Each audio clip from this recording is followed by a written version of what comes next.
오늘 말씀 이 제목이 지혜로운 건축자인데요. 오늘 말씀은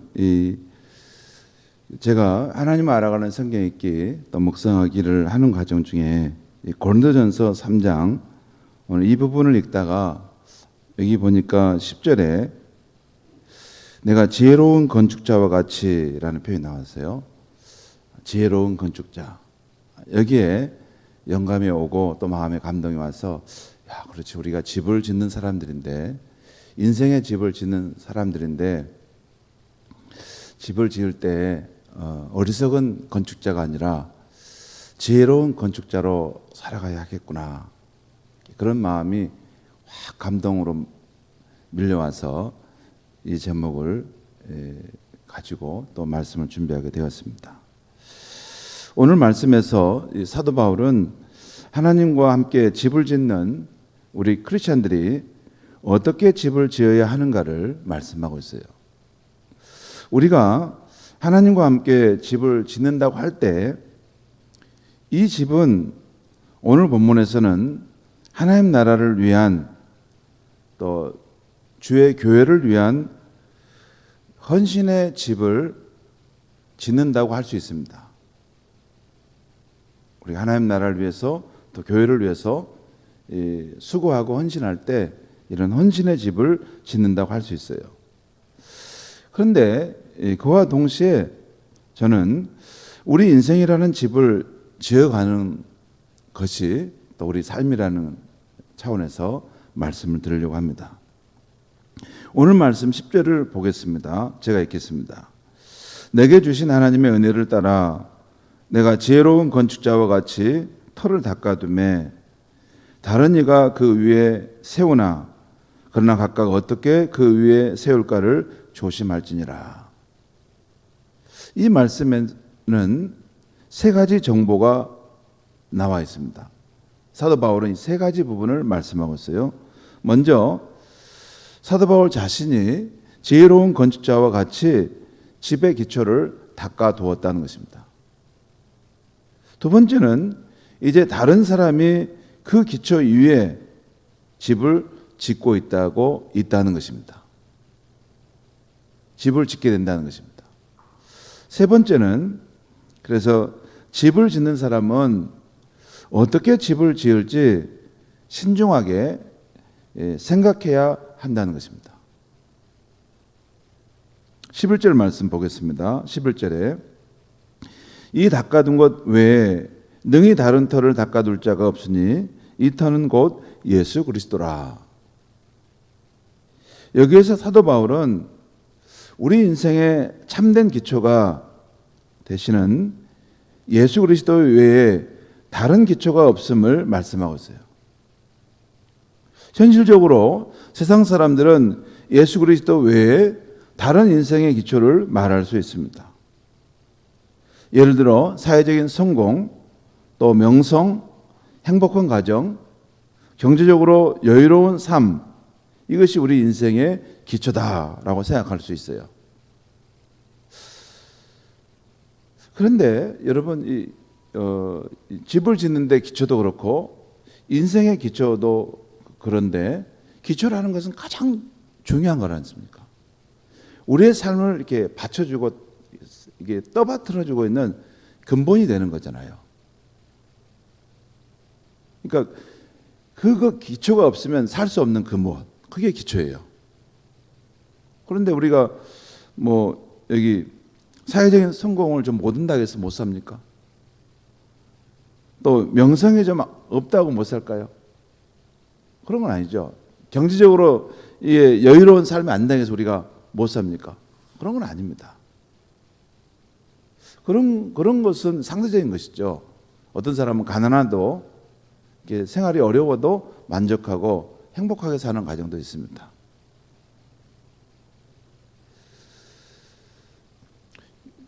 그래서 사도 바울은 이런 것들은 우리를 위해 십자가에 죽으시고 부활하셔서 우리 인류의 영원한 소망이 되신 예수 그리스도에 비교하면 다 젖먹는 옷처럼 쇠락하는 것이라는 것입니다.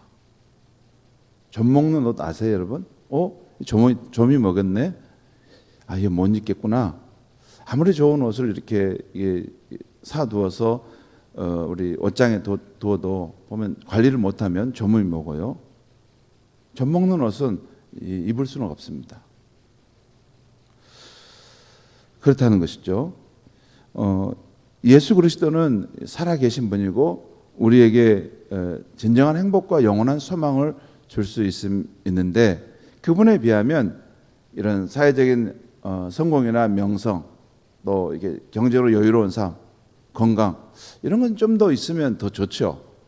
그렇지만 그것이 우리 인생에 없어서는 안 될 근본이라고 말할 수는 없어요.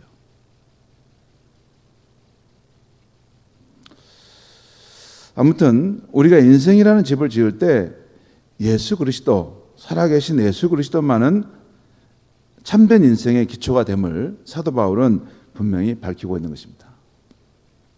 여러분 우리가 자녀들을 기를 때도 이게 꼭 이게 뭐가 애들이 부족한 면들이 있을 수 있어요. 그래도 너무 그것을 탓할 필요는 없을 것 같아요. 그에게 인생의 기초이신 예수 그리스도, 영원한 생명과 소망이 되신 그분이 있느냐 없느냐가 중요하지 다른 것은 좀 부족하고 어차피 인생이 다 완전하게 충족돼서 산 사람은 없지 않습니까? 그렇죠? 그래서 예수 그리스도를 그가 제대로 만났느냐,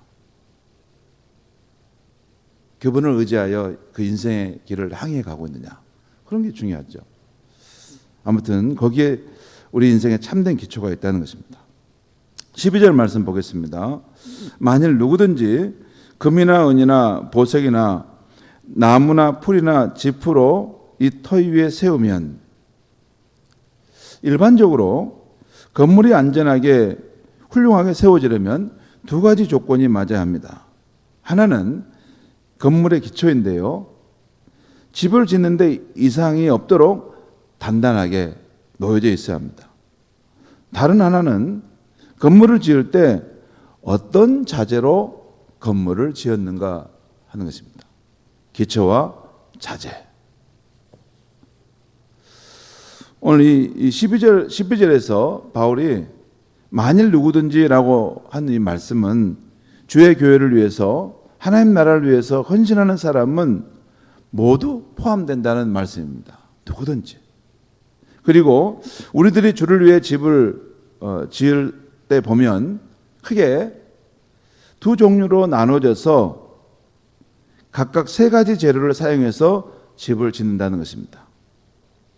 한쪽은 금이나 은이나 보석으로 집을 짓고, 또 한쪽은 나무나 풀이나 짚으로 집을 짓는다는 것입니다. 이 재료를 쓰는 것과 저 재료를 쓰는 것의 차이는 무엇일까요? 여기서 여러분 크게 두 부류로 나눠져요. 금, 은, 보석으로 집을 짓는 것이 있고, 또 나무와 풀과 짚으로 집을 짓는 것이 있어요. 이게 크게 이렇게 대별돼요. 그러면 이쪽 재료로 집을 짓는 것과 저쪽 재료로 집을 짓는 것의 차이는 무엇입니까?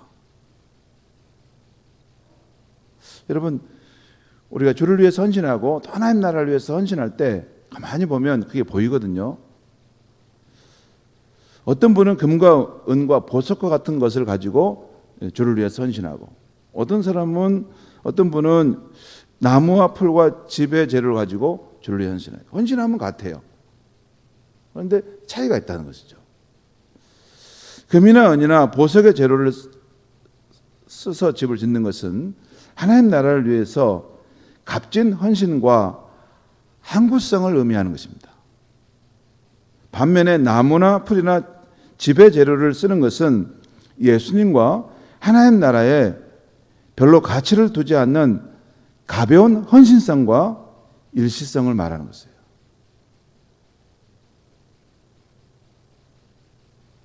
예수님과 또 예수님이 말씀하신 하나님 나라를 위해서, 주를 위해서 살아갑시다 하면 사람마다 반응이 다릅니다. 그렇게까지 헌신할 필요가 있겠느냐? 내 삶도 중요한데. 그래서 가볍게 헌신하든지 또는 별로 가치를 두지 않고 세상에 있는 것에 무게중심을 두고 적당한 수준으로 교회에 와서 주를 위해서 봉사하고 또 하나님 나라를 위해서 헌신하는 것에 대해서는 굉장히 두려워하고 또 힘들어합니다. 너무 많은 걸 요구하는 거 아니에요? 그런 거 아닙니다. 우리가 이 개인적으로 요구하는 것은 아니죠. 저도 다 하나님 나라를 위해서, 주를 위해서 그것을 드리는 것이고 또 헌신하는 것이지 않습니까? 아무튼 이쪽의 사람들은 튼실한 재료를 써서 집을 짓는다면 반대로 저쪽의 사람들은 부실한 재료를 써서 집을 짓는다는 것이에요. 자, 13절 말씀 보겠습니다. 13절. 각 사람의 공적이 나타날 터인데 그날의 공적을 밝히려니 이는 불로 나타나고 그 불이 각 사람의 공적이 어떠한 것을 시험할 것입니다. 여기서 중간에 그날의 공적을 밝히려니라는 말은 우리가 마지막 심판대 앞에 설 때 우리의 공적이 밝혀질 것이라는 뜻입니다. 여기서 우리의 공적이란 헬라어로 아르곤이라는 단어인데요. 우리 각자가 하나님 나라를 위해서 수고한 것을 말합니다. 또한 이 13절 한 절에 반복되어 나오는 것이 있는데 가만히 보고 있으면 나타나다, 밝혀지다라는 말이 반복적으로 나타나고 있어요. 자, 13절을 제가 다시 한번 읽겠습니다. 각 사람의 공적이 나타날 터인데 그날의 공적을 밝히리니 이는 불로 나타나고 그 불이 각 사람의 공적이 어떠한 것을 시험할 것입니다. 여기 보면 나타나다, 밝혀지다, 나타나다 이런 표현이 나오고 있어요. 그러니까 그동안 밝혀지지 않고 드러나지 않았던 각 사람의 수고가 주를 위한 사랑과 헌신이 밝혀지고 드러나게 된다는 것입니다. 그리고 13절 하반절에 그 불이 각 사람의 공적이 어떠한 것을 시험할 것입니다 라는 말이 나와 있어요. 그 마지막 심판 때 그 불이 각 사람이 주를 위해 어떻게 했는지 그것이 어떤 것인지를 시험한다는 거예요. 테스트한다는 거예요. 이걸 영어 성경에 보면 정확하게 표현이 나오는데 그 불이 각 사람의 그 수고에 대한 질을, 퀄리티, 질을 이것을 평가해낸다는 것이에요. 이 사람이 주를 위해서 살았던 이 수고와 땀과 사랑, 눈물, 이 질, 퀄리티, 질적인 차이를 이 불이 분간시켜낸다는 것이에요. 지금 우리는 다 두리뭉실하게 주를 사랑하고 저 주를 따르죠. 그런데 마지막 심판 때가 되면 우리가 이 땅에서 주를 위해서 헌신하고 사랑하고 또 주를 위해 눈물을 흘리고 땀을 흘렸던 이런 이 수고의 삶, 헌신의 삶의 퀄리티, 질이 이렇게 분류가 된다는 것이에요. 여기서는 별로 그게 밝혀지지 않죠. 그런데 그때는 그것이 밝게 드러난다는 것이죠. 하나님께서 그 순간에 그걸 테스트를 하시는 것을 말해요. 이 하나님께서 그 부분을 테스트한다. 그렇죠. 하나님은 정의로우신 하나님이지 않아요? 공의로우신 하나님이기 때문에 불의한 삶에 대해서도 하나님이 거기에 상하는 보응을 하시지만 하나님을 위해서 사랑하고 눈물을 흘리고 자기의 열정과 삶을 아낌없이 드렸던 사람들, 더 많은 희생을 했던 사람들, 선교적 삶을 살면서 더 많은 눈물과 애씀과 수고의 삶을 살았던 것, 그것은 그것대로 하나님이 높은 점수를 쳐주셔서 하나님이 상을 주신다는 것이에요. 그 말씀입니다. 제가 선교사의 삶의 길을 가서 봤지만 선교사님들은 참 훌륭합니다. 저는 끝까지 가지 못했어요. 참 훌륭해요. 선교 현장에서 이렇게 이 가족들이 함께 살아간다는 것만 해도 정말 위대하고 큰 믿음입니다. 왜냐하면 이 고국을 떠나서 이 낯선 이방 땅에서 뿌리를 내리고 살아간다는 것은 모든 것이 고역이고 어려움입니다. 말로 할 수 없는 그러한 힘든 순간들이 많아요. 선교사님들 자녀들이 여러분 다 잘 될까요? 아닙니다. 잘 되는 아이들은 작아요. 아마 절반 이상의 아이들은 또 많이 길을 잃고 고통과 아픔을 당하는 자녀들이 있습니다. 물론 더 가봐야죠. 인생은 더 가봐야 되고 또 그의 후손들 가운데도 하나님이 또 놀라운 축복을 주실 수는 얼마든지 있기 때문에 더 가봐야 되지만, 선교사님 자녀들을 보면 자녀 때문에 울고 또 가슴 아파하고 힘들어하시는 분들이 많습니다. 그래서 여러분, 선교사님이라는 이름을 가지고 이렇게 국내에 들어오신 분 있으면 누구를 만나든지 그분 만나면 여러분 꼭 식사를 대접해 주시고 따뜻하게 맞이해 주는 것, 그것은 하나님을 여러분 경외하고 섬기는 것과 같습니다. 그렇습니다, 진짜. 선교 현장에 살아보면 그 어떤 그 고초와 어려움이 있는가를 우리가 알 수 있는데 그렇습니다. 그래서 아무튼 그런 공적의 차이를 하나님께서 보시고 주신다는 거죠. 저는 우리 개척교회 하시는 목사님들을 볼 때 늘 이렇게 마음이 유축돼서 하시는 거 보면 가슴이 아파요. 하나님은 이렇게 교회의 사이즈에 의해서 우리 목회자를 평가하지 않습니다. 그렇지 않아요.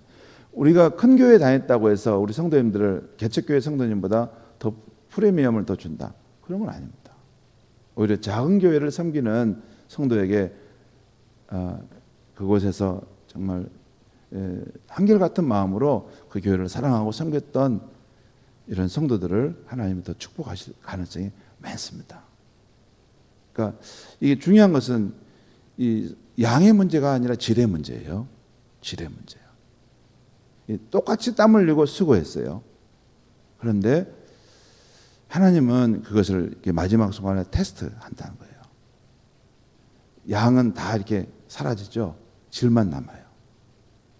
네가 비록 성도가 10명도 못 되는 교회에 있지만 참으로 나의 목자의 마음을 가지고 그 성도 한 사람 한 사람을 정말 사랑하고 그들을 진리의 길로, 생명의 길로 인도하기 위해서 참 힘썼구나. 그러면 그 종은 하나님께서 아마 크게 환영하시고 아마 큰 복을 주시고 상급을 주실 거라고 저는 믿습니다. 저는 우리 사이즈에 관계없이 우리가 늘 분발해야 된다고 생각해요. 마지막 순간에 주님 앞에 섰을 때 우리는 양의 문제가 아니라 각자의 질의 것을 가지고 주님 앞에 선다는 것이에요. 아무튼 그 마지막 심판 때 그 불이 우리의 주님을 위한 헌신이 참된 것이었는지를 이게 걸러낸다는 것입니다. 자, 14절 15절 말씀 보겠습니다.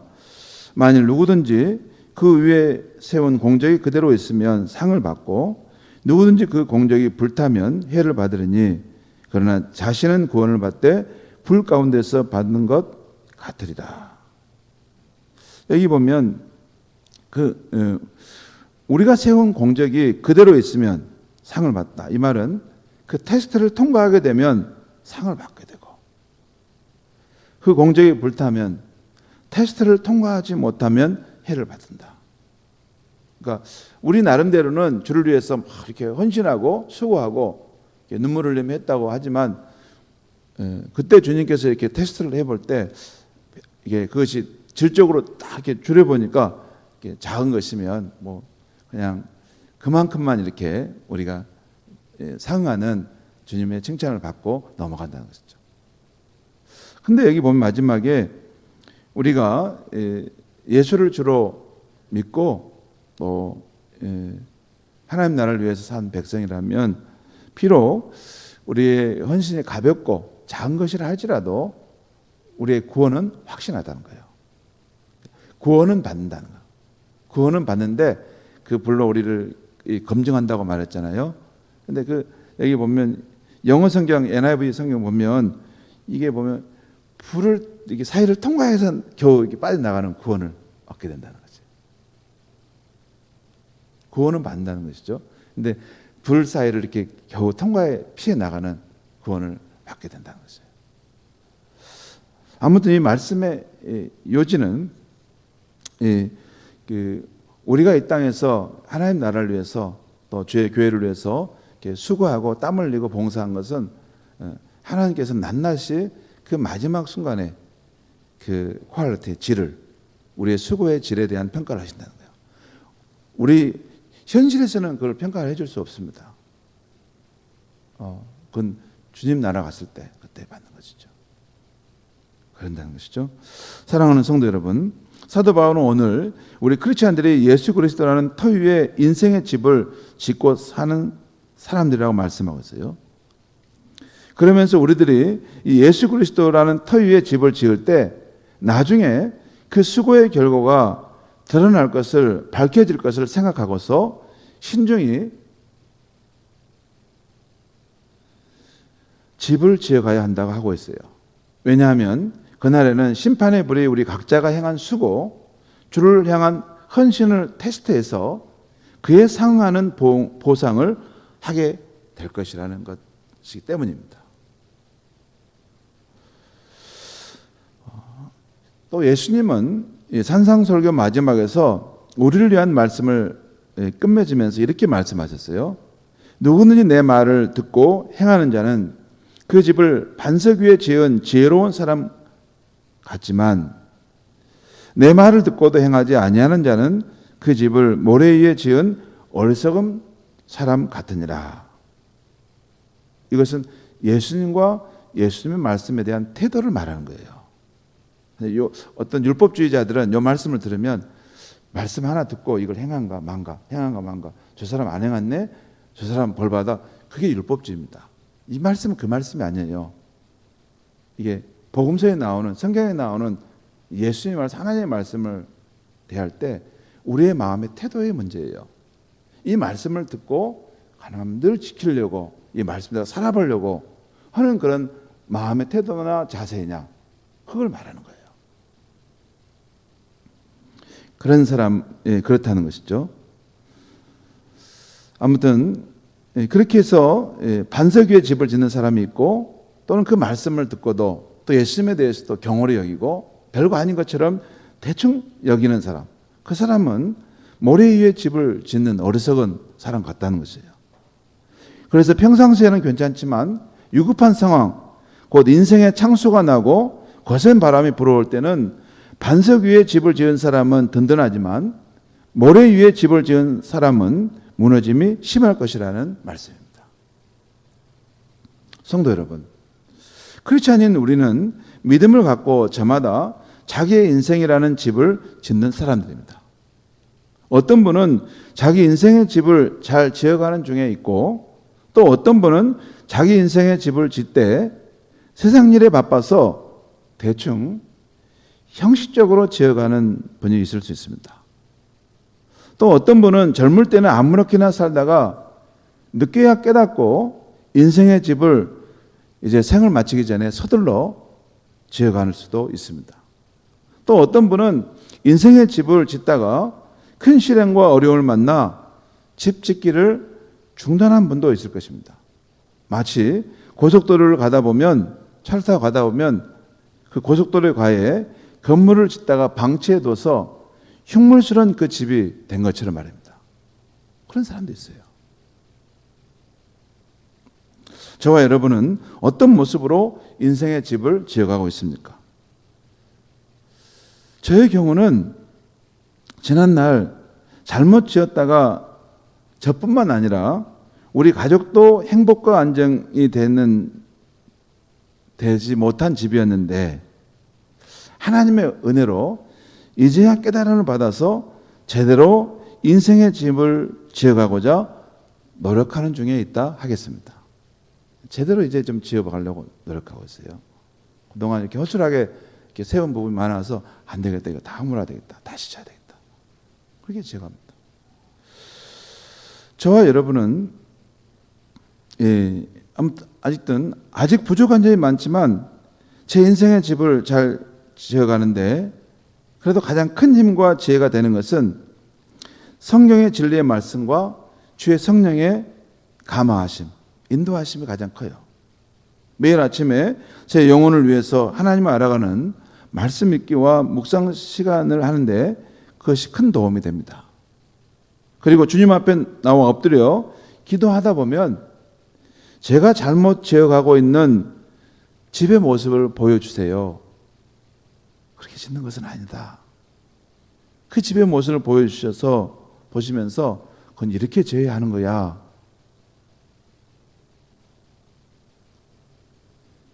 그런 성령의 지도가 제게 있는데 그 지도가 제 삶의 집을 잘 지어가는데 큰 도움이 됩니다. 성도 여러분, 우리가 지어가는 인생의 집은 마지막 심판대에 가서만 우리에게 보상을 주는 것은 아닙니다. 우리가 영원하신 예수님의 말씀에 그 기초를 두고 주의 성령의 지도를 받아 진리의 말씀을 매일의 나의 삶에 적용하면서 인생의 집을 지어가게 되면 최후의 심판때만이 아니라 이 세상에서 우리가 겪게 될 갖가지 어려운 일들, 요즘 같은 때는 이 코로나와 같은 이 풍파에서도 우리가 짓고 있는 그 집이 우리를 능히 지켜주고 보호해주고 또 행복한 삶을 살게 해줄 수 있다는 것입니다. 여러분, 우리 각자가 집을 짓고 있는데 그 집이 마지막 심판 때에만 이것이 이렇게 나타나는 것이 아니에요. 이 세상을 살아가다 보면 이 세상 속에서 우리가 겪게 될 여러 가지 시련과 혼란이 있습니다. 그러면 모래 위에 집을 짓는 사람은 막 정신이 없죠. 당황하고 호미백산에서 막 이게 무너지는 것을 붙들느라고 정신 없잖아요. 그런데 반석 위에 반석이신 예수 그리스도 그 위에 털을 닫고 그 예수님의 진리의 말씀에 기초를 두고 그분의 성령을 의지하여 자기 삶을 이렇게 늘 갖고 가고 그 집을 지어가는 사람은 이 세상에도 든든하고 아름다운 집을 이렇게 지어갈 수 있는 것입니다. 그래서 그런 풍랑이 일고 바람이 불 때 그걸 막아줄 수 있는 그런 인생의 집이 되는 것입니다. 사랑하는 성도 여러분, 우리 각자는 인생의 집을 짓는 사람들입니다. 어떻게 지어갈까 신중히 생각하며 우리는 집을 지어가야 하겠습니다. 무엇보다도 우리가 짓는 집의 기초가 바르고 자재가 좋아야 아름답고 튼튼한 집이 지어진다는 것을 잊지 않기를 바랍니다. 아무쪼록 우리 모두 오늘 사도 바울의 말씀처럼 지혜로운 건축자가 되어서 이 땅에도 에서도 우리가 짓는 그 집에 의해서 환난과 어려움을 능히 이겨내고 마지막 심판 때에도 그 우리가 지은 집으로 인해서 주님 앞에 칭찬받는 저와 여러분의 삶이 되기를 바랍니다. 기도하겠습니다. 하나님 아버지, 오늘 이 밤에 저희들을 불러주셔서 또 하나님의 진리의 말씀을 듣게 하시니 감사합니다. 하나님 아버지, 우리는 모두 자기만의 인생이라는 집을 지어가는 사람들입니다. 어떤 사람은 인생이 이 집을 지어가는 것이라는 것도 알지 못하고 인생을 아무렇게나 살아가기도 하고, 또 어떤 사람은 인생의 집을 짓는데 잘못 지어서 황폐해져 가고 또 풍랑이 와서 무너지는 상황 속에 있는 사람도 있습니다. 하나님 아버지, 우리가 하나님 앞에서 예수님의 말씀을 의지하여 집을 지어가는데 우리의 삶의 기초를 바른 곳에 두게 하여 주시고, 또한 진리와 생명의 말씀이신 예수님의 그 말씀을 매일의 삶에 내 삶에 적용하고, 그래서 내 삶의 집을 지어감으로 이 세상에서나 오는 세상에서 아름답고 또 튼튼함으로 그 안에서 우리의 사랑하는 사람들과 함께 살고 우리 주변의 사람들도 피할 수 있는 그러한 아름다운 피난처와 같은 집을 지어가는 우리의 삶이 되게 하여 주시옵소서. 주님, 우리에게 세상을 보는, 인생을 보는 새로운 관점을 얻게 하셔서 참 우리가 짓는 그 집을 참으로 아름답게 견실하게 지어갈 수 있는 사랑하는 성도님들이 되게 하여 주시옵소서. 예수님의 이름으로 기도하옵나이다. 아멘.